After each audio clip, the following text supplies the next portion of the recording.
6장 9절의 말씀입니다. 마태복음 6장 9절 말씀 함께 합독하시겠습니다. 그러므로 너희는 이렇게 기도하라. 하늘에 계신 우리 아버지여, 이름이 거룩히 여김을 받으시오며. 아멘. 주기도문 6번째 시간으로 하나님의 이름을 위하여 라는 제목으로 말씀을 나누고자 합니다. 주기도문에는 7가지의 간구 기도 제목이 등장합니다. 그 첫 번째 기도 제목이 아버지여, 이름이 거룩히 여김을 받으시오며. 하나님의 이름이 거룩히 여김을 받는 것이 예수님이 우리에게 가르쳐 주신 주기도문 가운데 첫 번째 기도 제목입니다. 이 주기도문은 우리 기독교 신앙이 무엇인지를 명확하게 알려주시는 것이고, 우리가 어떤 삶을 살아야 될 것인가를 주기도문을 통해서 드러내 보여주십니다. 첫 번째에 하나님의 이름이 거룩함을 받는 이 첫 번째 기도 제목은 나머지 6개의 기도 제목이 다 하나님의 이름이 거룩히 여김받는 데에 필요한 삶의 요소들로 기록되어 있습니다. 그러니까 나머지 6개는 온전히 첫 번째 하나님의 이름이 거룩히 여김을 받는 것에 집중할 수 있도록, 하나님의 이름이 거룩히 받으실 수 있도록 삶을 살라라고 기록이 되어 있습니다. 우리가 하나님의 이름을 성경에서 많이 봅니다. 하나님의 이름은 거룩히 여김을 받으셔야 되는데, 왜냐? 하나님 자체가 하나님의 이름과 거의 동의어입니다. 그래서 하나님을 사랑하는 것, 하나님의 이름을 사랑하는 것 같은 의미로 여겨집니다. 느헤미야 1장 5절 말씀에 보면 이르되 하늘의 하나님, 제가 잘못 드렸나 봐요. 시편 5편 11절 말씀 그럼 보시겠습니다. 그러나 주께 피하는 모든 사람은 다 기뻐하며 주의 보호로 말미암아 영원히 기뻐 외치고 주의 이름을 사랑하는 자들은 주를 즐거워하리이다. 주의 이름, 하나님의 이름은 곧 하나님이시라는 것을 성경은 기록하고 있습니다. 그래서 하나님을 위하여 섬기는 것, 하나님의 이름을 섬기는 것 같은 의미라는 거죠. 그래서 하나님의 이름을 위해서 우리가 봉사하는 것도 하나님을 위한 것이고, 하나님이 모욕받는 것과 그분의 이름이 모욕받는 것은 같은 의미라는 것입니다. 말라기 1장 6절에도 이 말씀이 기록되어 있습니다. 내 이름을 멸시하는 제사장들아, 나 만군의 여호와가 너희에게 이르기를 아들은 그 아버지를, 종은 그 주인을 공경하나니 내가 아버지일진데 나를 공경함이 어디 있느냐? 내가 주인일진데 나를 두려워함이 어디 있느냐 하나 너희는 이르기를 우리가 어떻게 주의 이름을 멸시하였나이까 하는도다. 주의 이름을, 하나님의 이름을 멸시하면 하나님을 멸시한 것과 동일하다라는 것입니다. 우리는 최진이라는 사람과 저의 모습이 물론 매치는 되지만 똑같다고 생각하지는 않습니다. 그러나 하나님은 보이는 형상이 아니고 하나님을 무엇으로 드러내셨냐? 하나님의 공의와 하나님의 심판과 하나님의 사랑과 하나님의 은혜와 은총으로 드러내지만, 하나님은 이름으로 하나님의 자신을, 형상이 아니라 능력과 하나님의 존재하심을, 하나님 이름 자체의 하나님과 같은 모습이라는 것입니다. 그래서 우리가 하나님의 이름에 대한 태도는, 즉 하나님을 대하는 태도와 같다라는 것입니다. 지금은 뭐 거의 없어졌지만 예전에는 문패라는 게 있었잖아요. 집 앞에 그 세대주, 다른 말로 또 뭐 있더라고요. 이렇게 딱 한자로, 대부분 한글로는 절대 안 쓰더라고요. 한자로 딱 써서 그 집의 주인이 누군지 대문 앞에다가 이름을 적어놨었습니다. 그 가정을 대표하는, 즉 하나님의 이름은 우리가 그분을 통해서 기뻐하고 하나님의 이름을 위해서 오늘 우리가 예배하고 신앙생활을 하는데, 성경에는 하나님의 이름이 여러 가지로 등장합니다. 먼저 크게 3가지 하나님의 이름이 드러나는데, 첫 번째는 하나님의 이름은 하나님의 존재하심, 하나님의 본질, 하나님이 살아계시다, 하나님이 존재하신다, 하나님이 정말로 눈에 보이진 않지만 계시는 분이라는 것을 드러냅니다. 그 첫 번째 이름은 우리가 여호와라고 하는 야훼. 그러나 이 이름은 우리에게 주신 게 아니라 오직 이스라엘에게만 주신 이름이에요. 야훼. 우리 이방 사람들에게는 야훼라고 불리지 않아요. 오직 선택된 이스라엘 백성들만 하나님을 야훼로 불렀습니다. 출애굽기 6장 3절에 보니까 내가 아브라함과 이삭과 야곱에게 전능의 하나님으로 나타났으나 나의 이름을 여호와로는 야훼로는 그들에게 알리지 아니하였고, 유대인들은 하나님의 이름을 감히 하나님이라고 부를 수가 없었어요. 하나님이 계심에도 불구하고 믿음에도 불구하고 하나님을 하나님이라고 못 불러요. 우리가 그런 인생에 그런 거 있지 않습니까? 아버지를 아버지로 못 부르는 상황들이 가끔 있잖아요. 진짜 아버지인데 나를 낳아주셨는데 이렇게 뭐 첫째 어머니가 계시고 둘째 어머니가 계시고 이래서 이렇게 숨겨져 있는 서자들이나 이런 사람들은 아버지가 아버지를 부를 수가 없어요. 이스라엘 백성들은 여호와라는 이름을 부른다라는 자체만으로도 십계명에 하나님의 이름을 망령되이 일컫지 말라라는 의미와 똑같이 생각해서 하나님을 하나님이라고 못 불러서 야훼라고 부를 수밖에 없었습니다. 두 번째로는 하나님의 존재와 본질이 이름에 드러나 있고, 두 번째로는 하나님과 이 세상과 우리 사람과 맺은 이 언약의 관계를 이름 속에서 나타내십니다. 대표적인 이름이 하나님을 엘로힘, 엘은 하나님이에요. 베델, 그러면 하나님의 뭐 떡집, 뭐 여러 가지 의미가 있습니다. 그리고 또 다른 주, 로드, 아도니아라는 표현으로 신약 성경에서는 써서 하나님을 데오스, 그리고 예수님을 퀴리오스 이렇게 명칭했습니다. 번역을 한 거죠. 우리가 하나님의 이름은 하나님과 우리가 창조주와 피조물로 연결되어 있다, 관계를 맺고 있다, 언약되었다라고 봅니다. 그래서 창조주가 누구이신지를 이름 속에서 구별하고 우리는 피조물로서 하나님을 아버지라 감히 부를 수 있는데, 여기에는 하나님의 창조주심의 탁월한 능력, 권세, 하나님의 이름 자체의 창조주시다, 전능자시다, 만물을 지으신 통치자시다 라는 의미가 있습니다. 그래서 그 이름에는 하나님의 존재뿐만 아니라 하나님의 위치가, 하나님의 능력이 나와 어떤 관계냐, 창조주의 관계다 라고 하는 것이 기록되어 있습니다. 그러면 주, 퀴리오스는 뭐냐는 거죠. 우리를 어떻게 하느냐, 우리에게 소유권이 있고 우리를 지배하시고 우리의 삶의 통치자가 되어주시는 의미로 주, 로드, 나는 종이고 그분은 주인이시고, 이렇게 번역을 했습니다.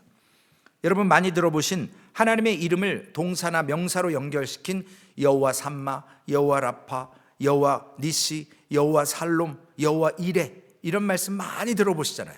그 상황 속에서 하나님이 어떠한 일을 하셨는지에 따라서 하나님의 속성, 하나님이 하시는 일에 따라 하나님의 이름이 각각 다르게 불림을 받았습니다. 그래서 혹자들은 이러한 하나님의 이름이 곳곳에 쓰인 것을 가지고 이름에 대한 신앙이다 라고 명칭하는 사람도 있습니다. 우리가 이 하나님에 대한 이름을 믿고, 하나님을 믿는 것은 하나님의 이름을 우리가 또한 믿는 것과 같습니다. 첫째, 하나님의 이름에 대한 능력과 그 이름은 어떠한 모습 가운데 우리에게 어떠한 신앙을 갖게 하느냐. 첫 번째, 하나님은 본질적으로 불변하시는 분이세요. 하나님의 존재는 내가 인정을 하든 안 하든, 내가 눈으로 보든 못 보든, 말씀을 읽고 깨닫든 못 깨닫든, 전혀 하나님의 살아계심, 하나님의 존재는 결코 그 어느 곳에도 영향을 받지 않는다라는 거예요. 설사 우리가 예배를 하도 안 하든 하나님의 존재는 살아계시고 불변하시다라는 겁니다. 마치 막 폭우가 내리고 이 땅에 막 토네이도가 오고 난리를 쳐도 비행기 타고 그 구름 위로 올라가면 햇빛은 쨍쨍 늘 존재하는 태양과 같이, 하나님은 우리의 삶에 우리가 신경 쓰든 안 쓰든 어떤 상황이든 하나님의 불변성은 하나님의 이름 자체에 드러나신답니다. 두 번째로는 가변적인, 즉 상황에 따라 하나님은 영광을 받기도 하고 영광을 못 받으시기도 해요. 하나님 자체는 불변하시는데 우리가 하나님의 존재 불변하십니다 라고 말씀을 나눴어요. 그런데 이 세상에서 때로는 하나님의 이름이 높여지기도 하고 때로는 하나님의 이름이 아주 우리의 발바닥 밑에 먼지에 때만도 못하게 우리가 밟아버리고 짓밟아버리는 경우가 있다라는 것입니다. 예를 들자면 한국의 출신 지역이나 어떤 학교 출신들, 학교를 빛낸 인물, 예를 들어서 옛날에 사시에 합격했거나 이런 거 하면 네 집 아들 이래가지고 이렇게 마을에다가 막 이렇게 현수막 걸고 그랬던 모습처럼, 내 고향 사람이 잘 되면 그 사람 자체가 고향을 빛내는 것처럼 하나님은 때로는 우리의 삶 가운데 영광을 받기도 하지만 때로는 영광을 받지 못하실 때가 있다라는 거예요.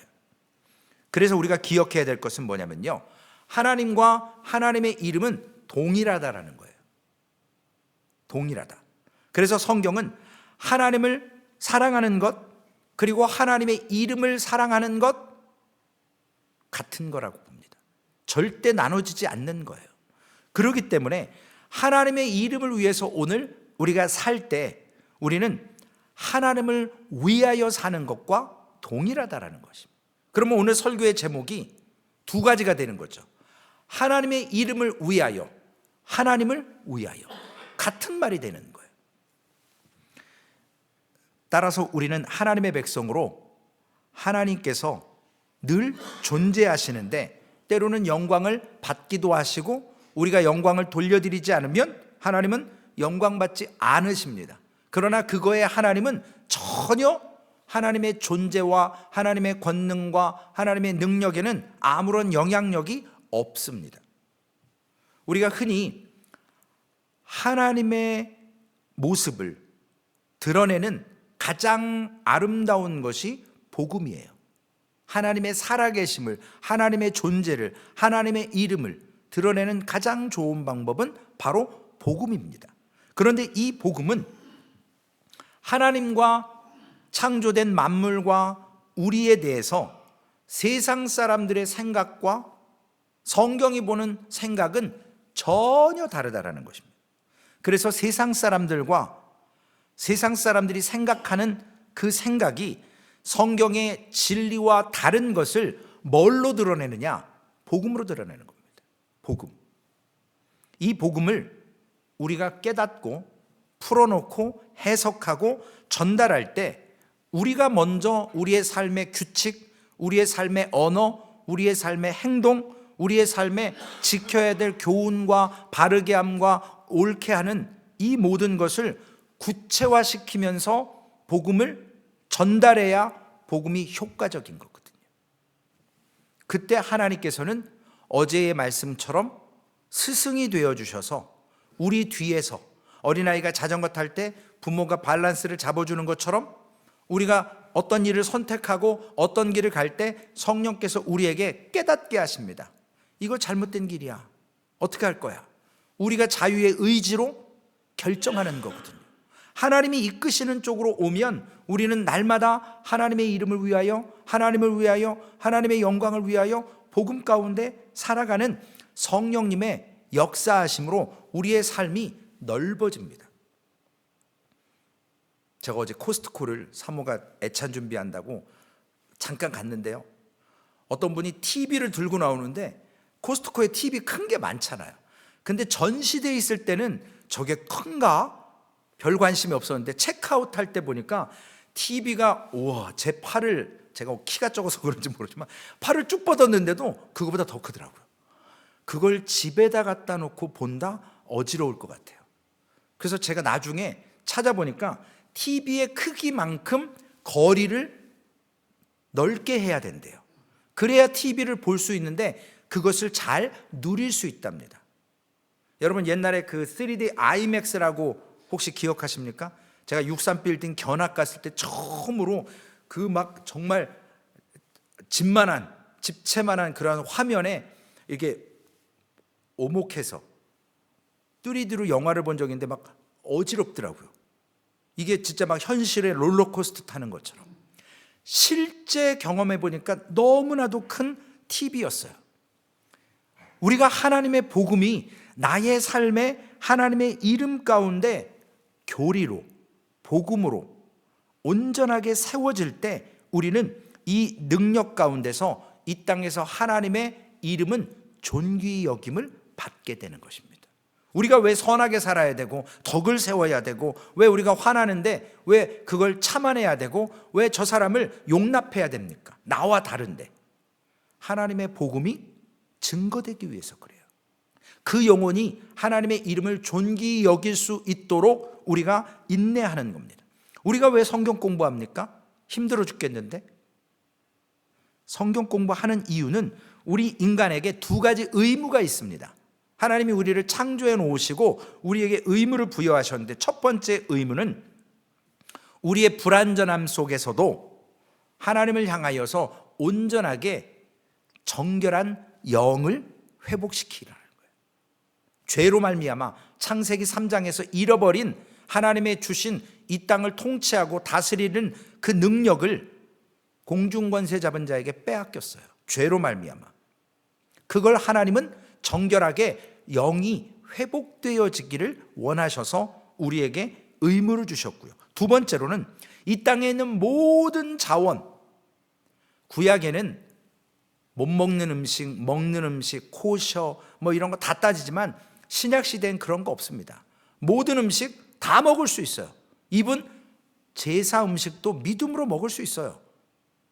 그런데 이러한 세상의 모든 자원을 사용해서 우리가 하나님의 이름이 이 땅 가운데 존귀함을 받을 수 있도록 우리의 삶 속에 말씀으로 빛나지도록 살아내라는 것입니다. 그게 바로 복음이고 그게 바로 하나님이 우리에게 주신 의무거든요. 그러면 하나님께서 우리에게 이렇게 하나님의 이름이 존귀히 여기심을 받으시기를 바라는데, 그 존귀함을 우리가 올려드릴 때 우리에게 어떤 현상이 나타날까요? 가장 행복한, 머리에 엔돌핀 나온다 그러죠. 기쁠 때, 좋을 때. 근데 그거보다 1000배 높은 다이옥신인가요? 뭐 다이돌핀? 더 좋은, 우리는 나를 위해서 쾌락을 느끼고 기뻐하는 기쁨보다 우리의 창조주 하나님을 기억해서 세상의 모든 만물 가운데 정결함으로 주의 이름을 높여드릴 때 우리는 놀라운 기쁨을 맛본다라는 것입니다. 세 번째로는 하나님의 이름 가운데는요, 불변성이 있습니다. 하나님은 본질적으로 변하지 않으신대요. 그리고 하나님의 영광은 때로는 우리가 돌려드리기도 하고 못 돌려드리기도 해요. 상황 가운데. 세 번째로는 하나님의 이름이 결국 그 영광 받으시는 것이 우리의 삶의 목적이라는 거예요. 오늘 우리는 이 시간에도 예배하지만 하나님의 이름에 영광을 돌리는 시간이라는 것이죠. 그래서 이 시간을 통해서 무엇과도 비교할 수 없고 어떤 것에 양보할 수 없기 때문에 이 예배가 하나님께 귀중한 것이라는 거죠. 그리고 이 예배가 최고의 가치가 될 수 있다는 거예요. 어제 하나님을 깨닫고 나서 얻어맞고 환난과 핍박 가운데 깨달은 유다 백성들이 자신들이 은으로 부어 만들었고 금을 들였던 우상을 어떻게 합니까? 쓰레기처럼 던져버리고 나가라고 합니다. 은혜를 깨달으면, 하나님을 경험하면 여기에서 우리의 삶의 진정한 목적을 얻게 되는 것입니다. 최고의 가치가. 이 말씀이 어디 있습니까? 사무엘상 17장에 있어요. 다윗이 아버지 이새에게 명령을 받습니다. 형들이 전쟁에 나갔는데 형들이 어떻게 잘 있는지 가서 음식을 전하고 안부를 가져와라. 그리고 딱 갔는데, 여러분 생각해 보세요. 블레셋과 이스라엘이 싸운다 그러면 막 치고받고 난리가 날 줄로 알았는데 갔더니 조용해요. 서로 대치하고 서가지고 가만히 있어요. 이거 뭐 하는 짓이지? 근데 갑자기 투구 쓰고 거인인 골리앗이 나와갖고 만군의 여호와의 이름을 함부로 망령되이 일컫습니다. 그런데 다윗이 열받잖아요. 지금 우리가 나눈 이 주기도문의 말씀처럼 하나님의 이름이 어떠한 이름인데, 그 이름이 하나님 자체인데, 저 할례 받지 못한 이방 사람이 어떻게 하나님을, 창조주를, 전능자를, 우리를 창조하신 분을 이따위로 얘기할 수 있을까? 다윗이 확 화가 났잖아요. 그러니까 다윗이 어떻게 합니까? 사무엘상 17장 10절에 보면 그 블레셋 사람이 또 이르되 내가 오늘 이스라엘의 군대를 모욕하였으니 사람을 보내어 나와 더불어 싸우게 하라 한지라. 어린아이였지만요, 군인이 아니었지만 하나님의 이름 앞에서 골리앗과 싸우려고 했습니다. 그런데 인간들의 반응은 어때요? 큰형 엘리압 어떻습니까? 화를 내면서 막 난리를 쳐요. 너 여기 구경 났지? 자의적으로 온 줄로 착각했어요. 아버지의 심부름이었는데. 사울 역시 눈에 보이는 수준과 상황, 다윗이 도저히 자기도 못 나가는데 무슨 애가 나가냐는 거죠. 그러나 다윗은 고집을 꺾지 않습니다. 하나님의 이름에 대한 그 모욕한 것에 대한 고집을 꺾지 않습니다. 그래서 사무엘상 17장 36절에 이렇게 고백하죠. 주의 종이 사자와 곰도 쳤은즉 살아계시는 하나님의 군대를 모욕한 이 할례 받지 않은 블레셋 사람이리까 그가 그 짐승의 하나와 같이 되리이다. 감히 어디다 대고 이런 말을 하냐는 거예요. 살아계신 하나님한테, 하나님에게. 그러니까 자신에게 맞지 않는 갑옷을 입고 칼을 차고 하지만 불편하거든요. 그러나 평상시에 그가 갖고 있었던 돌 5개, 물맷돌, 그거 가지고 하나님의 이름으로 나아가서 이기지 않습니까? 그런데 여기서 우리가 한번 생각해 보자고요. 하나님의 이름을 모욕했던 것을 화가 나서 반응했던 다윗이 하나님을 사랑한 거예요. 하나님을 사랑한 겁니다. 하나님의 이름을 사랑했어요. 모욕을 했으니까. 그러면 거기에서 침묵했던 그 골리앗의 하나님을 망령되이 하나님의 이름을 이야기했던, 말씀을 들었던 그 모든 사울과 형들과 이스라엘 백성들은 그러면 하나님을 사랑하지 않는 건가요? 어떻게 한 거죠? 하나님 사랑 안 한 거죠. 하나님의 이름에 망령되이 부르는데 반응하지 않았다면 그들은 하나님을 사랑한 게 아니에요. 진정한 의미에서 하나님을 사랑하지 않은 사람들로 분류해야 돼요. 그 자리를 지키고 있었던 사람 중에 오직 다윗만이 하나님을 사랑한 것으로 우리는 해석해야 됩니다. 왜냐하면 하나님의 이름이 모욕당하는데 울분을 품지 않는다? 그러면 하나님 안 사랑하는 거죠. 다윗 혼자 치를 떨었거든요. 유일하게 반응한 사람이에요. 그 다윗의 마음속에 뭐가 있었습니까? 오늘 설교의 말씀인 이름이 거룩히 여김을 받으시오며. 다윗은 하나님의 이름이 거룩히 여김을 받기 위한 삶을 살아왔고 그 상황 앞에, 두려움 앞에서 절대로 하나님의 이름보다 더 가치 있는 것은 없었다라는 것입니다. 이것을 우리가 오늘 깨닫고 그리스도인들이 가져야 될 마음이라는 것이죠.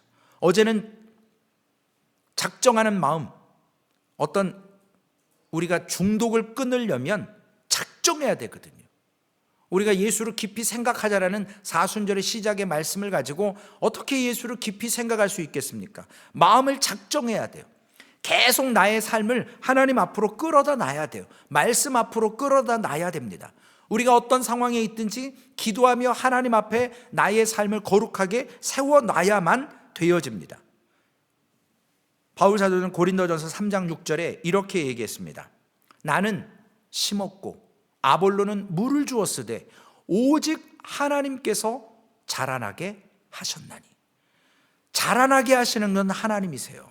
여러분, 심는다고 열매 맺습니까? 물 준다고 다 성공합니까? 안 그래요. 자라나게 하시는 분이 계세요.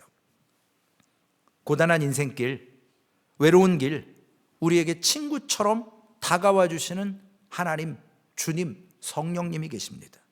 궁핍하고 어렵 때 돕는 분, 바로 그 하나님이세요. 인간의 도움은 잠시입니다. 그러나 하나님의 함께 하심은 영원하십니다. 그래서 그 은혜 앞에서 비록 전쟁터와 같은 삶을 살아도 그 하나님을 목도할 때 하나님은 우리를 자라게 하십니다. 그 이름 앞에서 우리가 잠시 하나님의 역사하심, 때로는 잠시 하나님께 박수치지 못하고 영광 돌리지 못하는 순간이 있지만, 그 인생의 무대에서 우리는 주님이 주인 되어 주시는 것, 하나님 그분이 거룩히 여김을 받으시기를 오늘도 그 이름 앞에서 찬란한 햇빛과 같이, 우리가 오늘 찬송가 80장 부르지 않았습니까? 주의 이름이 그렇게 부름을 받으셔야 됩니다. 이 첫 번째 주기도문의 기도의 제목은 여러분의 삶의 목적이 무엇이냐는 거예요. 그러면 대답해 보세요. 오늘 첫 번째 기도 제목을 대답해 보세요. 하나님의 이름이 거룩히 여김을 받으시오며요. 우리의 존재의 목적은 그겁니다. 여러분이 삶을 살아야 될 이유가 무엇이에요? 하나님의 이름이 거룩히 여김을 받으시오. 이것이 우리의 삶의 목적과 이유가 된다면 하나님이 우리를 안 자라게 하실까요? 자라게 하실 줄로 믿습니다. 오늘 하나님의 이름, 하나님의 영광, 하나님의 그 이름 앞에 있는 존귀함과 능력을 우리는 체험하면서 우리를 구원하신 목적이 바로 하나님의 이름이 거룩히 여김을 받으시기 위함입니다. 오늘 그것을 올바로 우리가 받아들이고 올바로 하나님의 이름을 거룩히 여김받도록 삶을 살 때에, 영광을 돌릴 때 하나님은 우리에게 허락하지 않음이 없으실 겁니다. 그러므로 오늘 이 하나님의 거룩하신 이름 앞에서, 영광 받으실 이름 앞에서 믿음으로 서서 승리하시기를 주님의 이름으로 축원을 드리겠습니다. 살아계신 아버지 하나님, 감사합니다. 피조물이 하나님을 경험했을 때 나오는 반응은 회개여야 합니다. 하나님, 우리가 과연 하나님의 이름이 거룩히 여김을 받으시오며 라고 하는 삶의 목적과 우리를 구원하신 목적과 오늘 아버지 하나님 살아가는 삶의 이유가 하나님의 이름이 거룩히 여김을 받는 것인가, 아버지 하나님 생각해 보기를 원합니다. 주님을 깊이 생각할 때 이것이 하나님의 이름이 거룩히 여김받는 일인가를 돌이켜보기를 원합니다. 우리가 인정하든 인정하지 않든 하나님은 불변하시고 존재하시고, 하나님이 우리에게 영광을 받으시든 안 받으시든 하나님은 살아 계셔서 하나님 자체가 빛이고 능력이심을 깨닫습니다. 하나님, 우리가 이 복음을 먼저 확실하게 붙잡고 우리가 복음을 증거하고 나눠야 될 줄로 믿습니다. 다윗과 같이 하나님의 이름 앞에서 하나님 모욕당하는 상황을 울분을 참지 못하고 만군의 여호와의 이름으로 세상이 의지하는 칼이나 창을 갖고 나아가지 않았던 것처럼, 주님, 오늘도 주님의 이름이 거룩히 받는, 거룩히 여김을 받는 삶을 살게 하여 주시옵소서. 그렇다면 우리의 말과 우리의 행위와 우리의 신앙이 어찌해야 될까요? 주님, 깨닫게 하시고 삶으로 나를 쳐서 복종시키게 하셔서 자기를 부인하고 자기 십자가를 지고 주님 따르는 한날 되게 하여 주시옵소서. 감사합니다. 우리를 구원하신 우리 주 예수님의 이름으로 기도 올리옵나이다. 아멘. 하늘에 계신 우리 아버지여, 이름이 거룩히 여김을 받으시오며 나라의 임하옵시며 뜻이 하늘에서 이루어진 것 같이 땅에서도 이루어지리다. 오늘날 우리에게 일용할 양식을 주옵시고 우리가 우리에게 죄 지은 자를 사하여 준 것 같이 우리의 죄를 사하여 주옵시고 우리를 시험에 들게 하지 마옵시며 다만 악에서 구하옵소서. 대개 나라와 권세와 영광이 아버지께 영원히 있사옵나이다. 아멘.